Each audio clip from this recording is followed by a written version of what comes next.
కర్నూలు జిల్లా టీడీపీలో నేతల విభేదాలు కేసుల దాకా వెళుతున్నాయి. పనుల కోసం అధికార పార్టీలోని రెండు వర్గాలు గల్లాలు పట్టుకుంటున్నాయి. పోతిరెడ్డిపాడు హెడ్ రెగ్యులేటర్ విస్తరణ పనులు టీడీపీ పరువుని బజారు కీడుస్తున్నాయి. రాజకీయాలన్నాక పంతాలు పట్టింపులు మామూలే. వైరుపక్షంతో వివాదాలే కాదు, స్వపక్షంలో విభేదాలు కూడా రచ్చకు కారణమవుతూ ఉంటాయి. కర్నూలు జిల్లాలో అధికార పార్టీ నేతలు విభేదాలతో తెగేదాకా లాగుతున్నారు. ఎమ్మెల్సీ శిల్పా చక్రపాణిరెడ్డి, నందికొట్కూరు నియోజకవర్గ ఇన్ఛార్జి శివానందరెడ్డి మధ్య విభేదాలున్నాయి.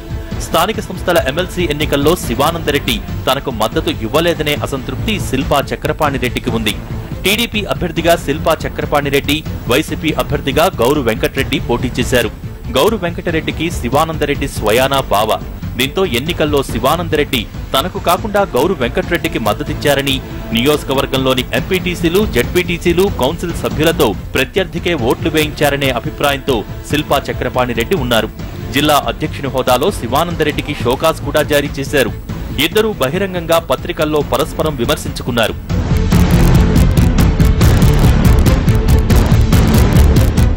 తాజాగా శిల్పా చక్రపాణిరెడ్డి, శివానందరెడ్డి వర్గీయుల మధ్య పోతిరెడ్డిపాడు కాలువ విస్తరణ పనులు చిచ్చురేపాయి. 6.5 కోట్ల రూపాయల కాంట్రాక్టు పనుల్ని శిల్పా చక్రపాణిరెడ్డి వర్గీయులు 25% లెస్తో దక్కించుకున్నారు. అయితే తమ అనుమతి లేకుండా పనులు ఎలా చేస్తారని శివానందరెడ్డి వర్గీయులు శిల్పా వర్గీయులను బెదిరించారట.